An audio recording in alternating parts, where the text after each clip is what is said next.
Hey folks, welcome back to the channel. I'm David Bird with Reality Reimagined. I'm an award-winning photographer and Photoshop artist that specializes in fantasy composite art.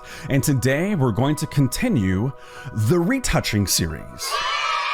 You know, that series that I made like 17 years ago, and then we got to the point where we had to talk about retouching and painting in hair in an extracted image for a composite. And then I just took an incredibly long break. The reason why I took the break is because I needed to develop a set of hair brushes for Photoshop to not only make the job easier, but to make it easier to teach to all of you. And that's why there was the delay. So in today's tutorial, we're going to talk about how to paint in hair specifically for images where the human subject has been extracted from the image for the intent of compositing. Now, if you're looking for tips and helpful advice on how to retouch hair in an image where you have no intention of extracting the subject, then I want to recommend a couple of simple tools in Photoshop. So first, if you're trying to deal with removing little flyaways or strands of hair that come off from the subject into the image, then look to the spot healing brush. When it's set to content aware, it's a wonderful tool to use to get rid of single little flyaway hairs or even 2 or 3 of them. Just take your time with using that tool. Now, if you're looking at a way to try to contour the hair or add a little bit more volume to the existing hair in the image, then go to the liquify tool.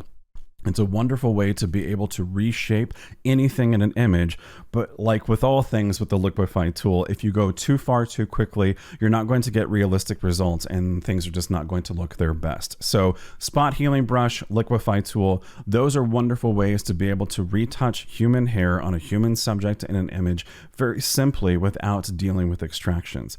But what we're going to explore today is ultimately the process of extracting somebody where the hair is always the tragedy of the extraction, because no matter how well AI is developed and how much it improves, it's just never been able to do a wonderful job across the entire set of hair in an image for a subject. It can't just extract it perfectly.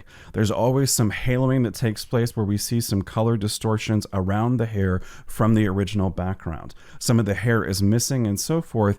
And there's been many different ways of trying to explore how to get that good extraction and to get that realistic composite. But in my experience, it is far infinitely easier and faster and more reliable simply to just paint in new hair. And that's what we're going to explore today with these hairbrushes that I've developed for Photoshop. So in the description below is a link to the Reality Reimagined website where you can purchase a set of these custom brushes that I have made for Photoshop to be able to paint in hair and what we'll be demoing today in the tutorial. So enough flapping my gums, let's hit the Photoshop and begin the tutorial on how to paint in and retouch human hair in an image in Photoshop. Introductions, as always, to get us started. This is my wonderful friend Kiara. You've seen her in several different videos here on the channel. If you'd like to see more of her amazing artwork, visit the Instagram account at the link below. So in this image, let's talk about why I would want to go through the process of extracting her from this. First, when I set up this composition, we were photographing kind of going very quickly because Kiara is wonderful to work with. She is in the left third of this composition. Let's activate the thirds grid so that we can see she's approaching that left third. Now, it is a general rule of composition that when you have a subject who is looking out to the left of your document or your image, you do not want to have them in the left third of the document because they're too close to the edge, they're looking away, and it can be difficult for the audience to connect to them. It just feels off. It is a better composition to have the subject on the right third of the composition looking across the entire image out to the left itself. So again, if Kiara was positioned to be over here on this side of this composition, traveling and looking across because she's looking to the left, that is more desirable according to the rules. Now, rules, once you understand them, can always be broken. And as we look at this image without the guides, it's not that bad. Like, it's a cool image. She's not looking too far to the extreme left. She's looking a little bit more closer to camera. She's not obviously looking right at the camera. So we can still connect with her regardless of where she's positioned. But if I had my choice, I would have moved her over to the right.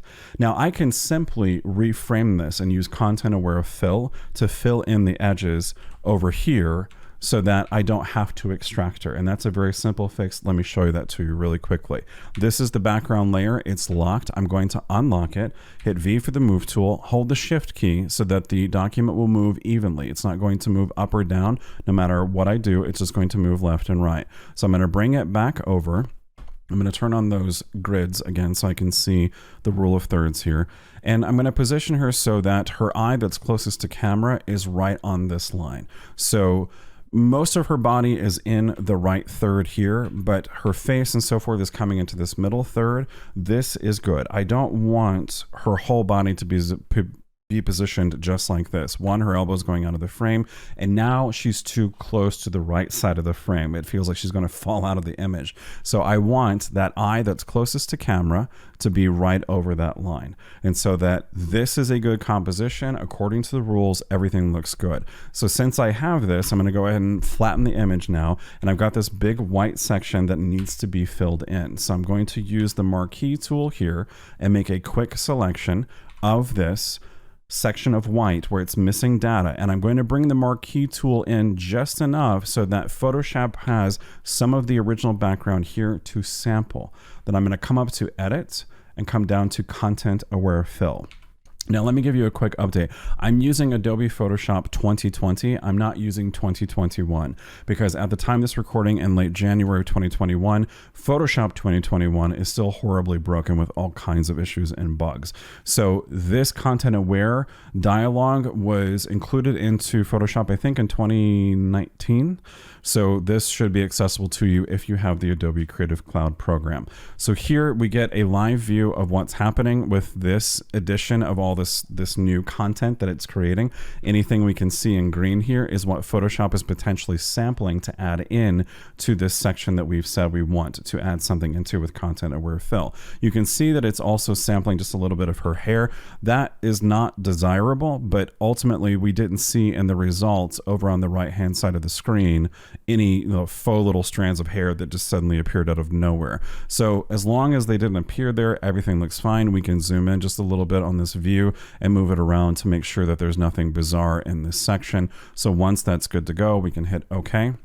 And now Photoshop is going to fill a new blank layer with this thing that it selected and filled in all that content. I'm going to hit Control Command and the letter D to deselect that selection we had made with the marquee tool. If I flatten this down, it's easy as that.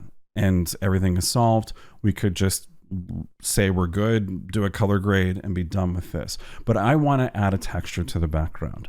I often like to add textures to the background, whether I want to introduce a texture that has a color in it to create harmony to all the reds that we see, or just simply add a texture to add more depth and interest to this. So that would require me to do an extraction of Kiara from this image. But I also want to experiment with adding more hair into this because I love the flow of her hair in this shot. She wrapped all of her hair around her head. She brought the color of the leather jacket up, and I think this is amazing, and I just want to see more hair. Now, she has a lot of hair. Her hair is gorgeous, and too much of it is falling directly behind her that we don't see in camera. So if I could go back to the shoot and say, hey, no, let's pull all that beautiful hair over and so forth, we would have screwed around for 10 minutes trying to get it to just flow in this natural pattern. More often than not, chances are it wouldn't have been as successful the way I wanted it. So when I look at this, my imagination is creating an image, and I want that image to be a reality. So I can just sit here and say, well, I can't go back in time and say, hey, Kiara, let's move your hair. So I guess I'm just screwed and I just will have to disregard this image I see in my imagination and move on.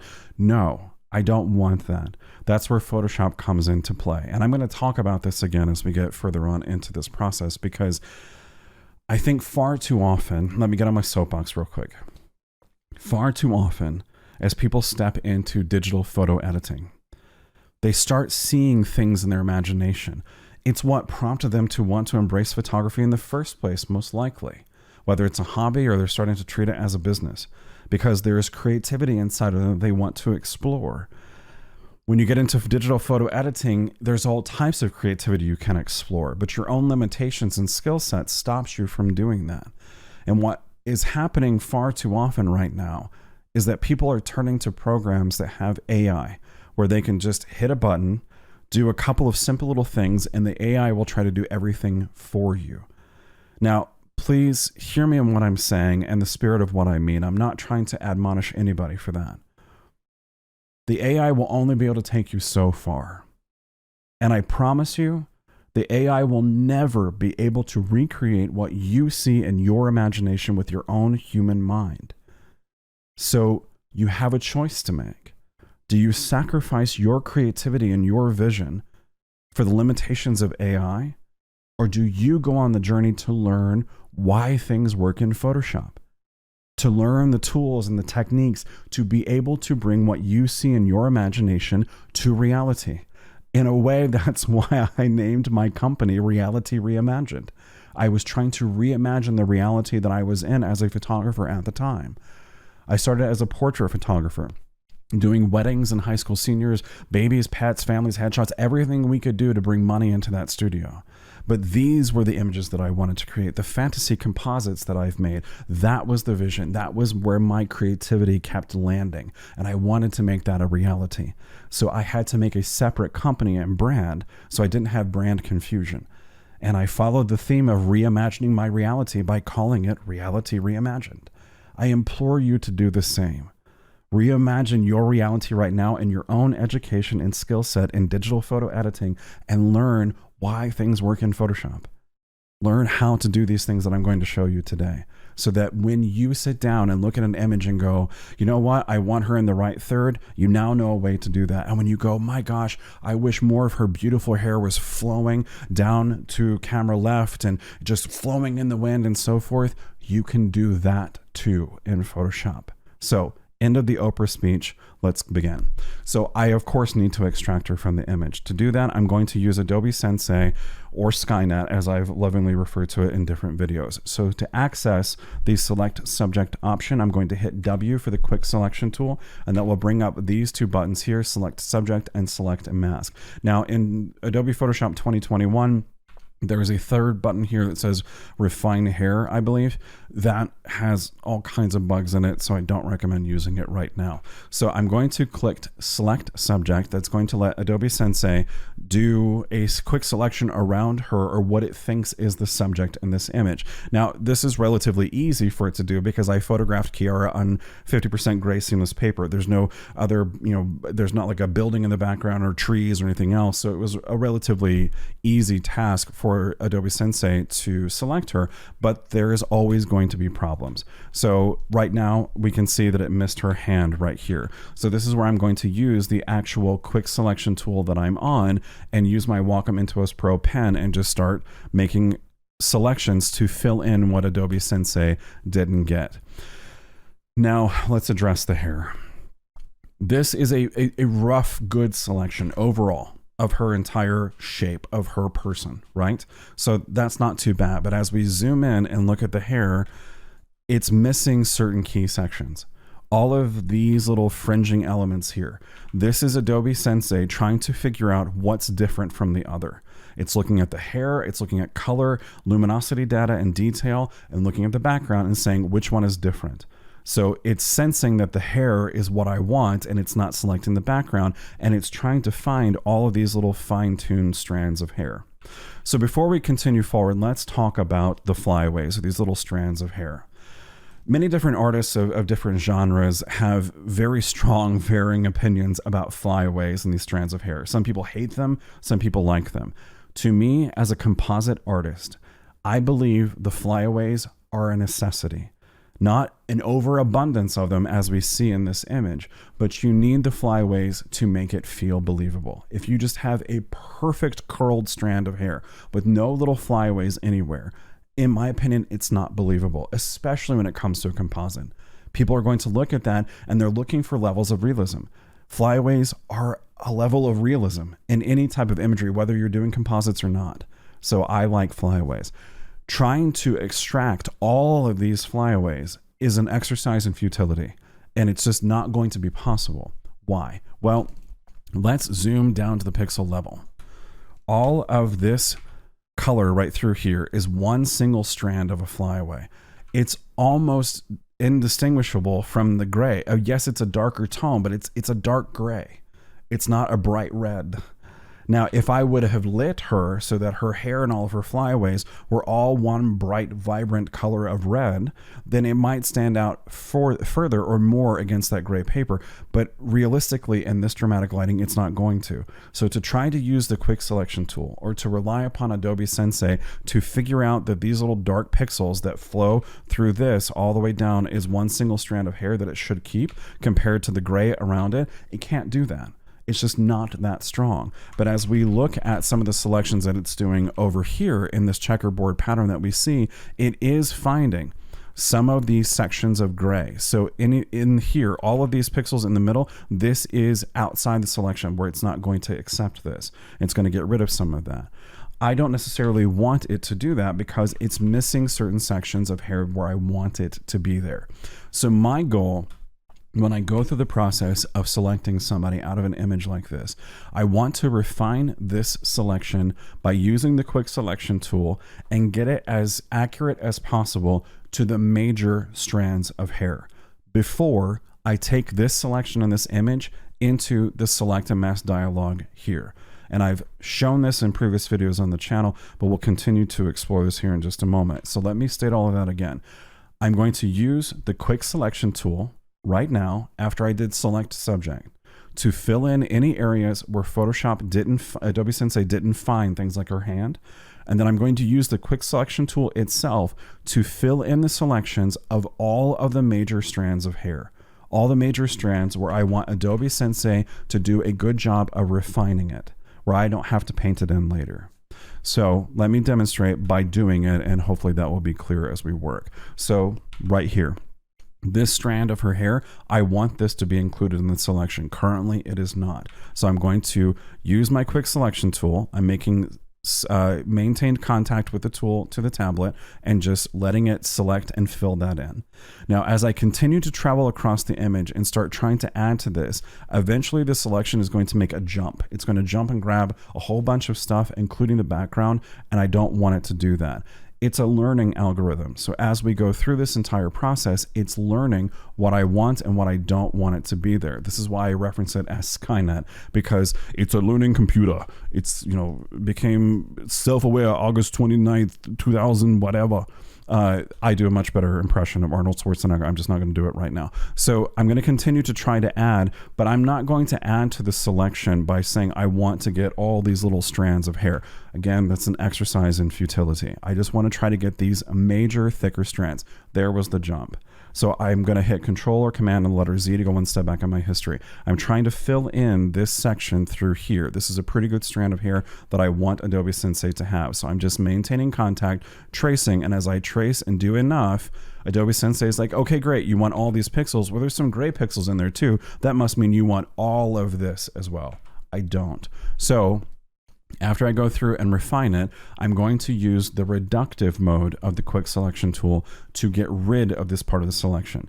This area through here is now a part of the selection. I want to get rid of it. So the quick selection tool is in additive mode. I want to go to reductive mode. And the easy way to do that without having to come up here and hit the button is when I'm in additive mode, just hold Alt or Option and it will switch to reductive mode. If you look in the inside of that white circle, it's now a minus sign instead of the plus sign. That means reductive. So now it's going to start taking away from the selection. So I'm going to tap once to my tablet, maintain contact, trace around, and tell Adobe Sensei, no, I really didn't want those gray pixels. And when I lift my pen and let go, it refines and tries to learn and factor in what's going on. So making a good selection is going through globally across the image like this and just playing this cat and mouse game with Adobe Sensei to figure all this out. And that's why I'm saying to not try to do Adobe Sensei's good selection to these little solitary strands of hair that we see here, because you'll be making the see, again, I just did it. You'll be making selections forever if you try to get those little strands. I'm going to try to fill in this section here, and when I do, it fills in all of this gray. Again, it's learning, so I'm going to go into reductive mode and trace a pattern through here and say get rid of this section, and it's all jagged and looks weird, but when I lift my pen, it refines itself. Now it went too far into this strand, so it's learning what I need to keep and what I don't want to keep and trying to help me figure that out as much as possible.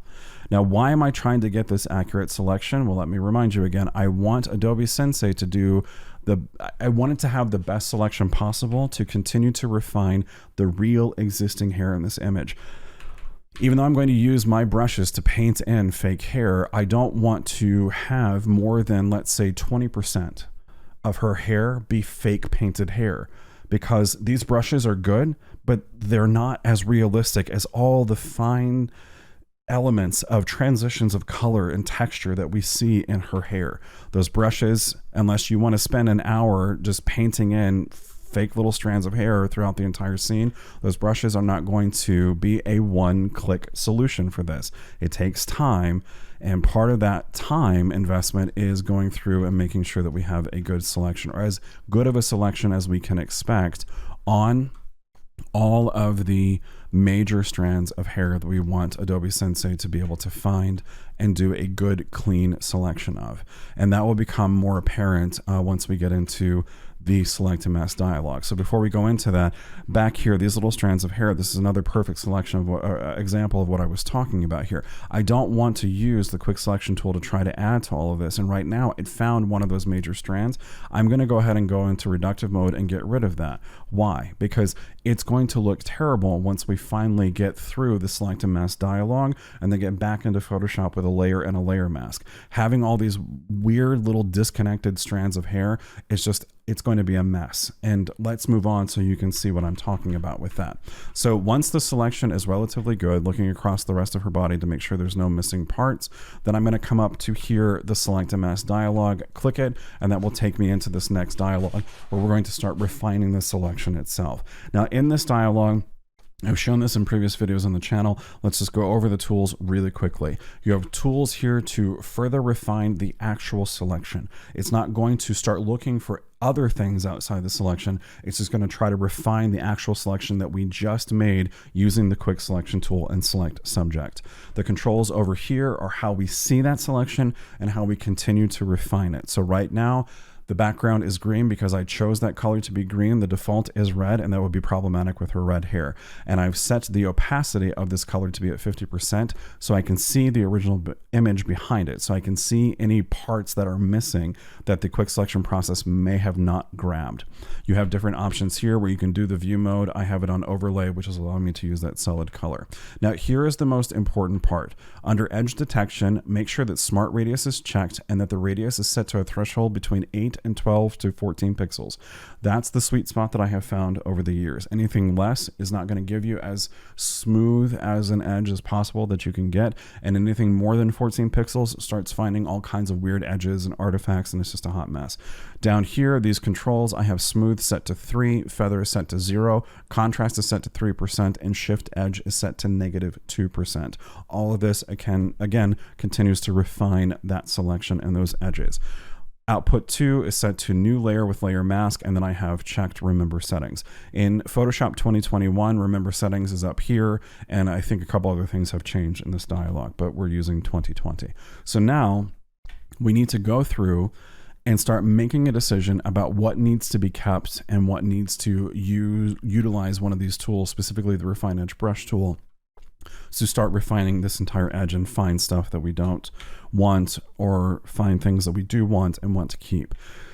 So as I look into the center of this, we can see through these strands of hair, obviously the gray paper in the background. Now, this is a part of the problems of selecting hair. We could use the clone stamp tool before we ever use the quick selection tool and select subject. We could use the clone stamp tool and actually source here the real hair and just start cloning it upward and trying to fill in these gaps. I don't want to do that because that's going to introduce potentially recognizable patterns, because we're using the actual clone stamp tool cloning this detail straight upward. No matter how careful you are, you're going to start having recognizable patterns where in the audience's view, even all this far out, they could potentially start seeing some of that. Plus, I want to add more hair using those brushes. So I want to add more hair that we get a more defined shape out through here where we get more of that feeling like her hair is flowing into the scene. So we've got to deal with this section back here. So using the Refine Edge brush tool, it's going to go in and start again trying to further the selection based upon what's different from the other. So I'm going to demonstrate it to you. And again, this is very AI driven. I'm on the Refine Edge brush tool. I'm simply just going to maintain contact once and trace through this area, down through here, through these edges, and then a little bit down there. And it's going to think about it. It relies heavily on your computer's CPU as well as your video card's GPU to be able to render all of this. So give it a second as it bounces through and finds all of that in these different stages. And when it's done, you'll see the little spinning wheel for a second, and then you're good to go. Now, as we look at it from this view, you may think, oh my gosh, shut your mouth about Skynet and AI. It did an amazing job. It separated that gray, and look at all those little strands that it found in there. It's perfect. It isn't. It's a hot mess. As we zoom in, let's go down to the pixel level. See all these little pixels of green right through here? These are pixels that are missing. So when we are done with this dialogue and go back into Photoshop with a layer mask, we'll be able to see through the hair to whatever texture and background we put into this. That's not good to have there. So we're going to have to start painting on the layer mask to recover all of this and clean it up. As I zoom out, we have a lot of those little green pixels everywhere in these strands of hair because the AI did as good of a job as it could to figure out what's the gray color in the background that he wants to get rid of and what's the other colors of red that he wants to keep. As the hair gets close to that gray paper, those colors start to blend just a little bit. The AI can't figure it out. Yes, it did a wonderful job. We see a lot of green pixels in here where that background is disappeared and we have red. So this is a mess that's got to be cleaned up. Now, there's a couple of ways to do this. Some ways that are fast and some ways that, forgive me for the pretentiousness here, the right ways to do it that take longer to do. And I don't admonish anybody for trying to do it the quick way, as long as you do it by hand using your human brain and not AI. But as we look at all of this, all of these random pixels that are darker, these are strands of hair or bits of data that it's thinking I want to keep.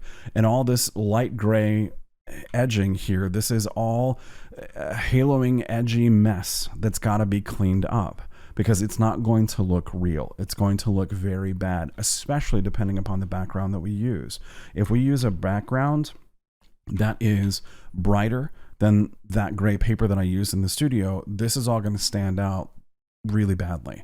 So it's something we have to work on. So at this point, it did a decent enough job of getting rid of some of that stuff in the background. And from this view, it looks rad and amazing. So I'm going to go ahead and hit OK, and it's going to export this back into Photoshop as its own new layer with a layer mask. And if we turn on the background layer, we have our two separate layers now. So now we can add our texture to the scene and begin this first step of compositing.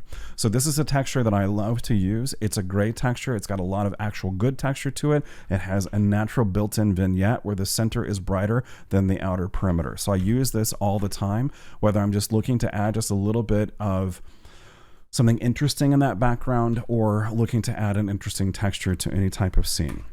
Now, if I just left this texture layer as it is right now on a blending mode of normal, this is what I was talking about. It's a brighter background, but it's gray. So all of this hair and all these edges, we're not necessarily seeing the darker gray through here, like this part that we did not catch during the select and mask refinement. But if we zoom all the way back out, her hair actually looks pretty cool, right? It doesn't look that bad because we're using a gray texture in the background. She was photographed on gray paper. If I turn this texture blue, if I turn it bright green or yellow or white, we'll suddenly start seeing all of that haloing. Let me give you a demonstration. I'm going to make a new blank layer.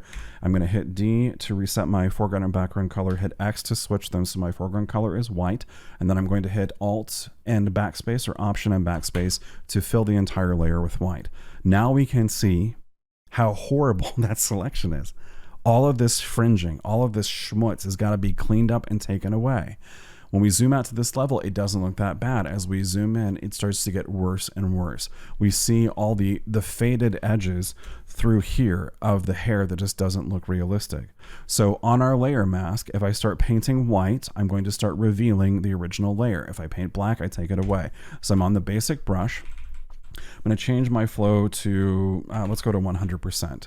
And reducing the size of my brush using the left and right bracket keys. I'm going to start painting white on the mask and revealing this original strand of hair. And as I get to the edge, that may look pretty decent, but it looks kind of also fake because we don't have little fine-tuned little flyaways and strands of hair. So if I reduce the size of my brush to the pixel level and try to make little strands like this with the basic brush, it becomes difficult to make realistic looking hair. Yes, we can use some of the existing images that we see here from the extraction and try to make it, but it just doesn't look real. That's where the hairbrushes will come into play. But we've got to get rid of all that fringing that we see here. So I'm going to switch my foreground color to black, which will take away, and start painting like this to get rid of all of it.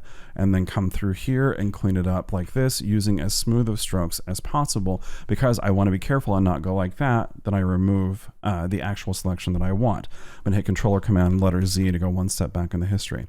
So let me show you a quick tip on a way to protect the selection as you're removing all of this fringing.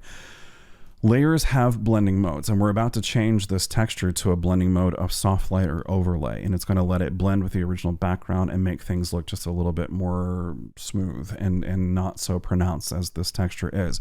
Layers have the blending modes here. We've talked about them in previous videos on the channel. So do brushes. Brushes have a blending mode as well, and they're accessed right here. So this basic brush is on the normal blending mode. Let me turn my white layer on again. I'm going to come up to my basic brush blending mode window and drop this one down to overlay. On overlay, the brush is going to protect the original edge to a degree as you start painting white or black onto the mask to begin to reveal or take away. So let's paint with black to get rid of this haloing. And as I get rid of the haloing, I'm letting the brush cross into the perimeter of the selection, and it's not behaving as it was on the normal brush blending mode. So that's a wonderful quick tip. I'm going to switch now to white and paint in on the inside.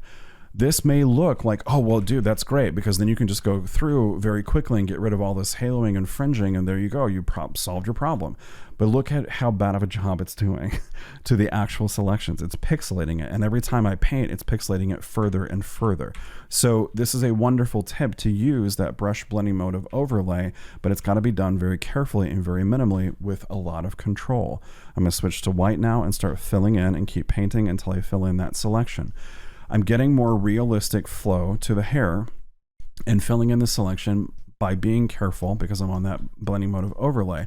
But as I continue to paint down like this, I'm introducing haloing. I'm introducing that dark tone in the background. So in a moment, we're going to explore a way to solve that so that you don't have to, so that you have an option to do this quickly, because I understand that not everybody wants to spend an hour and a half just extracting and cleaning up the hair. I don't either. And for some of my work, being completely honest, sometimes I do this as fast as I can and use this little trick that I'm going to show you a tip, especially using the brushes blending mode of overlay. But I'm just trying to go through and clean up these original strands. But even that, I'm getting all of these little bits of pixels.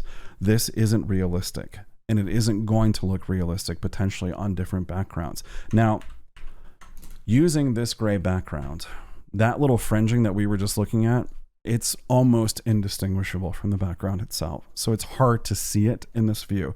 And if I come to this texture layer that I brought into the scene and switch the blending mode to overlay,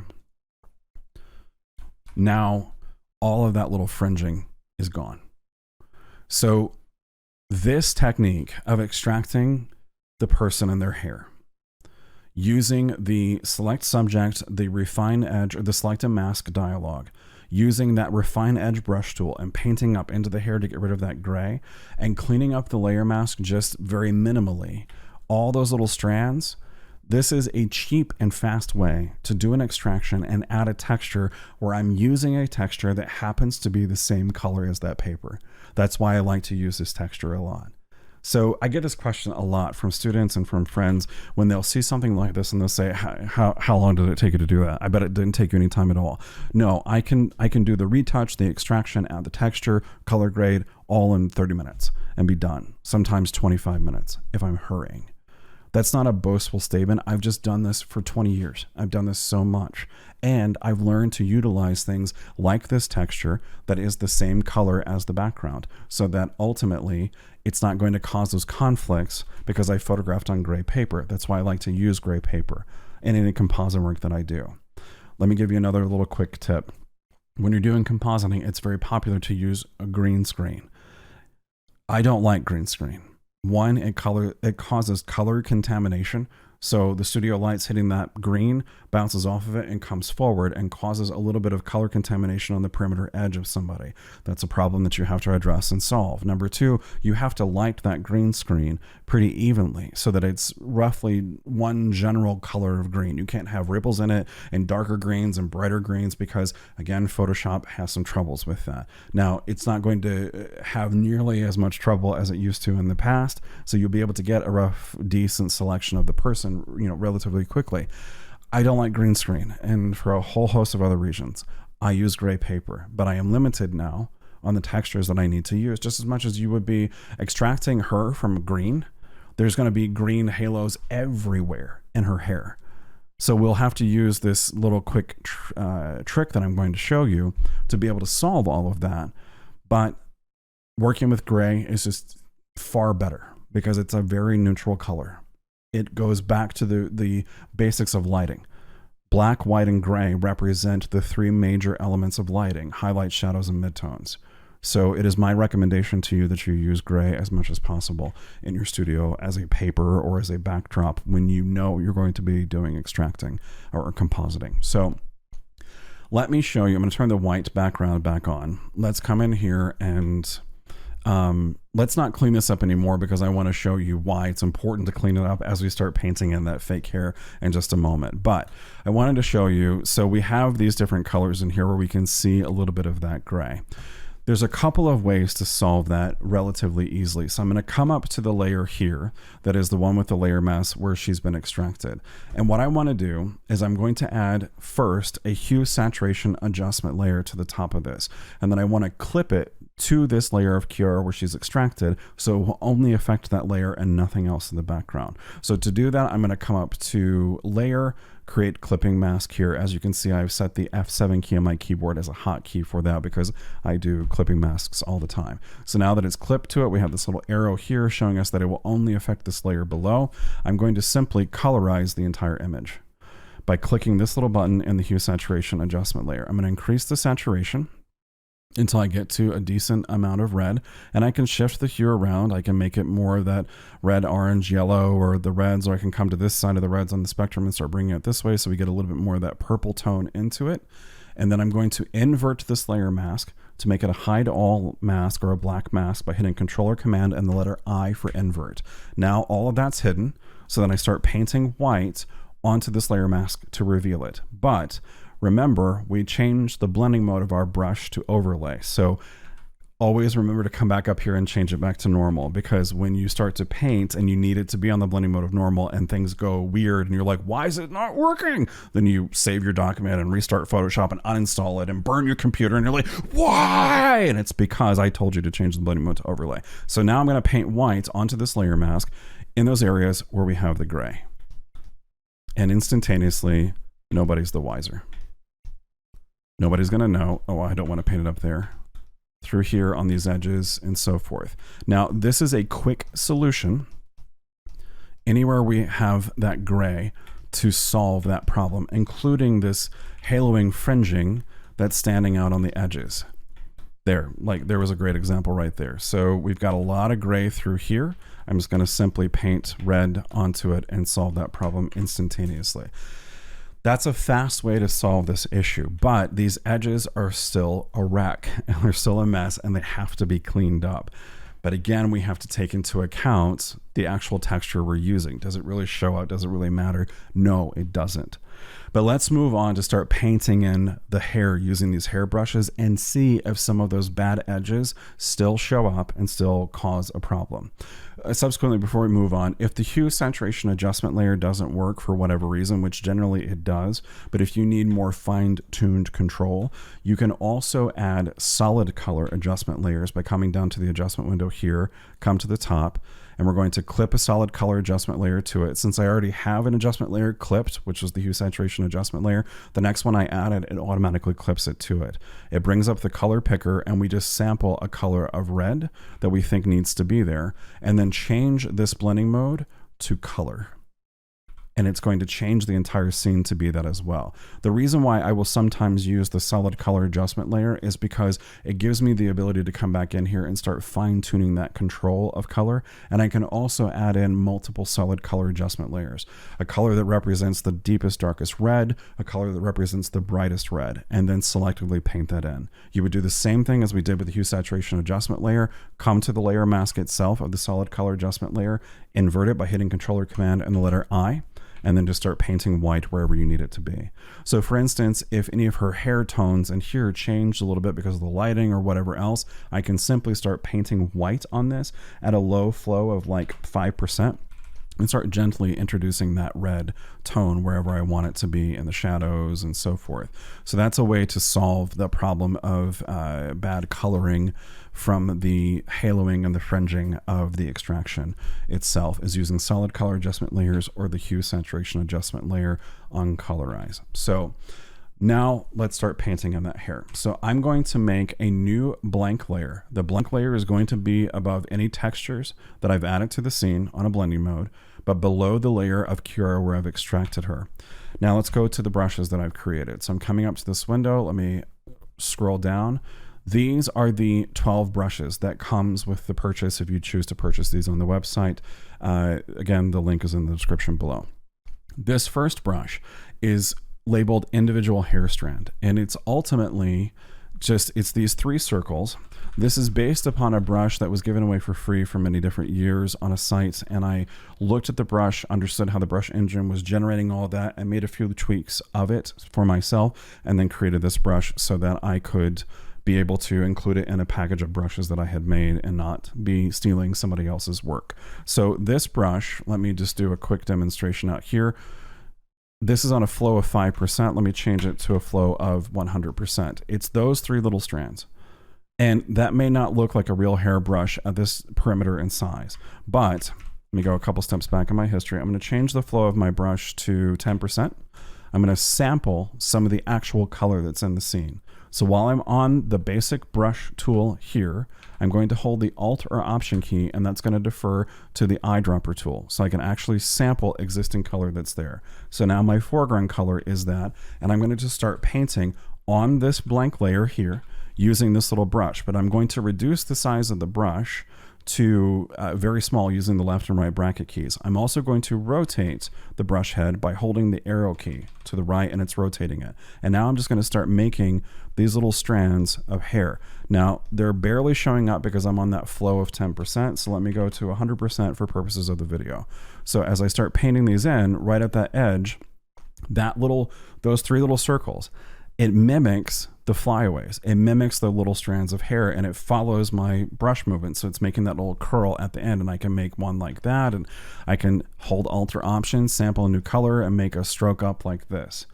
I'm doing this on a layer that's blank beneath her. But what I will also utilize this first brush for in this brush set that's available for purchase on the website is I will make a new blank layer that is above the layer of her that's been extracted. Why? Because we'll see strands of hair. Let me find a good one.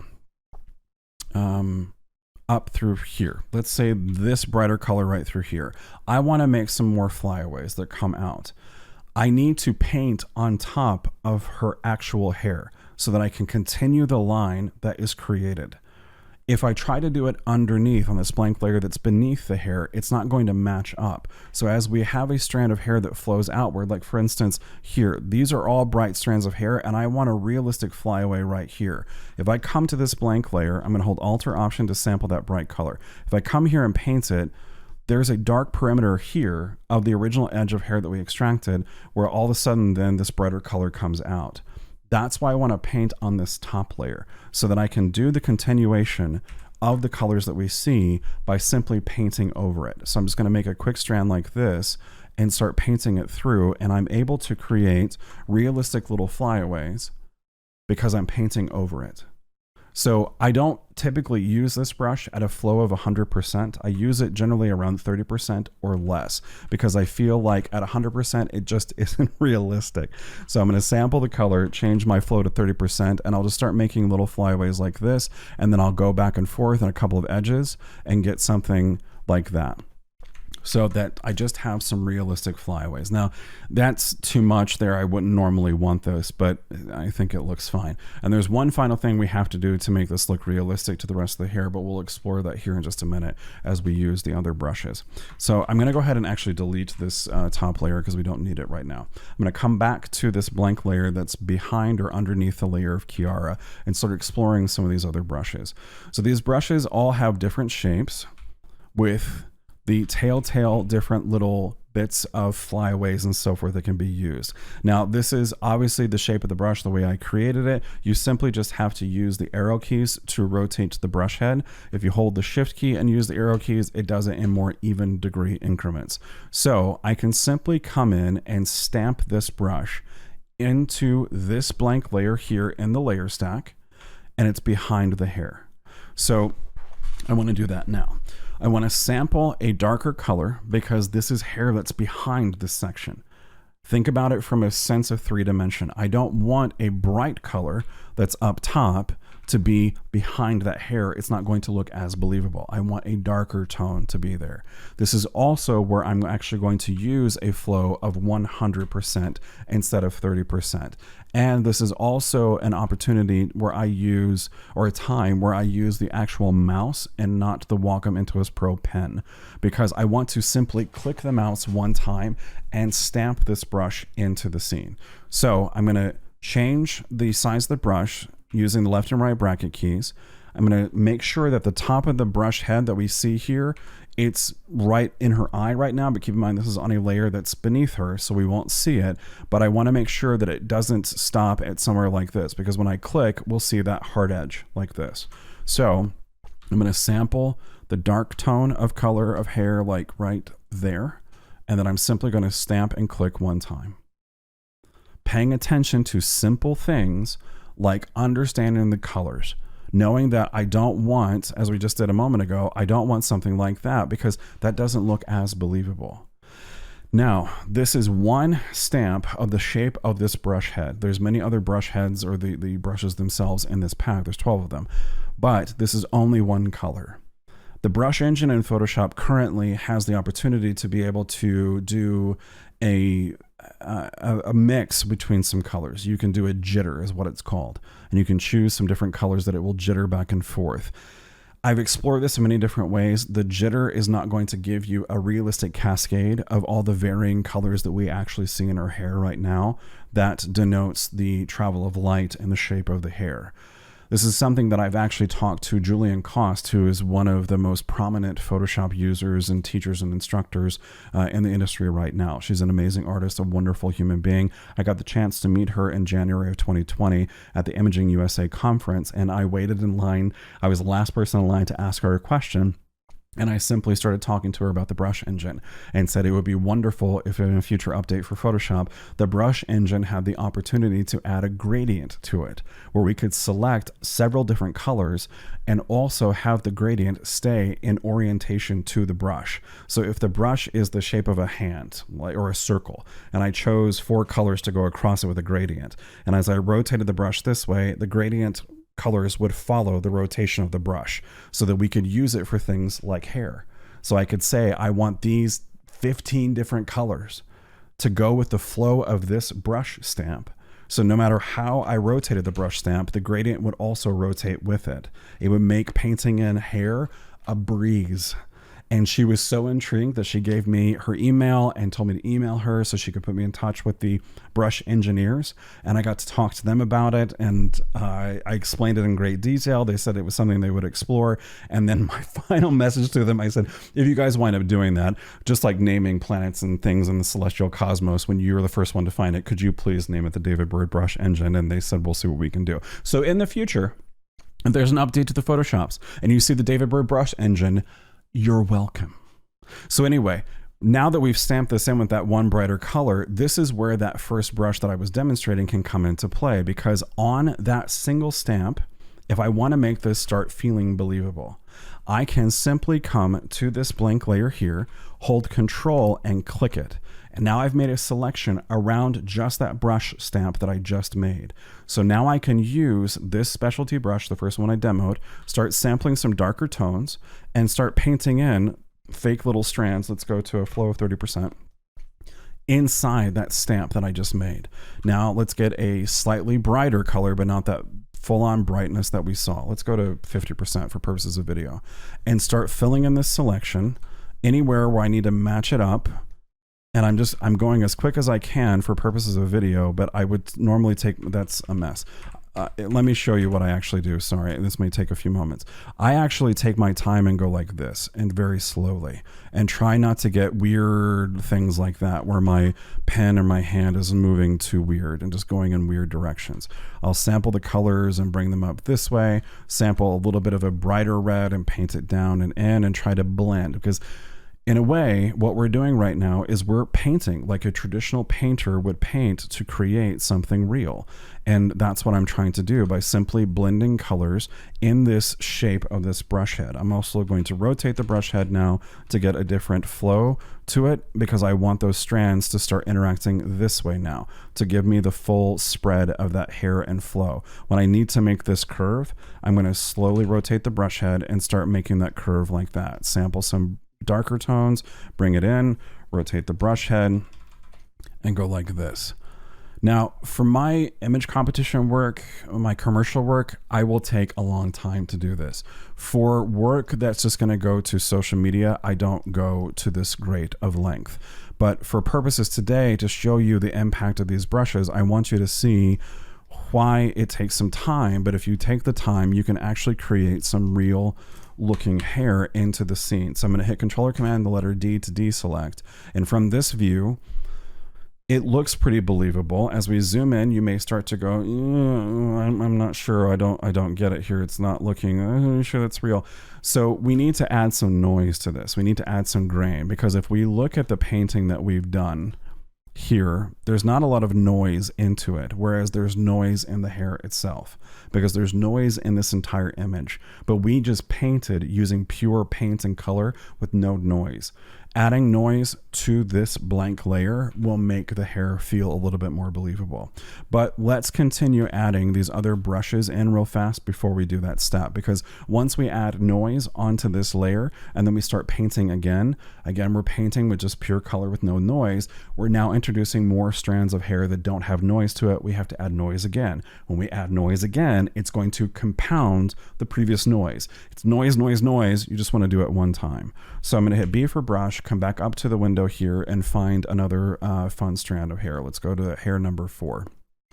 This is pretty big because I made these to be as big as they can be. You have to reduce the size of it. So I'm going to make sure the flow of my brush is set to 100% again on that blank layer and just stamp in right there. Let's stamp in just a little bit more. One of the ways I like to use these brushes, even though this is big and massive and it's a huge section of hair, sometimes I will reduce it to be incredibly small like this, and I will rotate it to make sure the top of that brush head is missing, and I will just come in and sample that bright tone right there and just stamp it a couple of times. See, we saw it right there, so you got to be careful where you use it, but I'll stamp it in just to get these little telltale strands. Again, the flyaways. Let's go ahead and rotate it here, and I want some flyaways up there. Let's sample this darker tone, and I'm clicking just to get a few of these across the scene. Sample this dark tone there. Let's go to the back of her hair where we were talking about all these little strands. If those were gone because we removed them during the quick selection process, I'm going to rotate my brush head, sample this dark tone, and just start painting in, just using this extreme edge like that. Now, what I just did where I clicked it 3 times, this is a recognizable pattern. You need to be careful with that. So you don't want to go like this and do something where it's just one steady click, and you don't want to go like that and have the same shape more than once. So click once or twice, rotate the brush head just a little bit, click, rotate the brush head again, click, and those are indistinguishable from one another. They don't, you don't feel like it's the same brush. Now let's come up and get another one. Let's get one of the, like a fun one like this. It's a pretty big stretch of hair, so I'm going to rotate it and start decreasing the size of it using the bracket keys. Zoom in. Let's get some of this darker tone here to start with that as a base. Now that stands out too much. I'm going to come up here and just fill these in because I can see through where we painted before. Now it stands out too much as a base, so I try to match this back up to the original shape that I made, but first let me sample just a little bit of a brighter color. So I'm going to match it back up and change the flow of my brush to 20% and stamp one time. Then I'm going to change the flow of my brush to 10% and stamp or select another brighter color and fill it in like that. And just move the brush around just a little bit. Start filling in some white or lighter reds that I just selected in all these varying areas. And keep in mind, the flow of the brush is at 10%.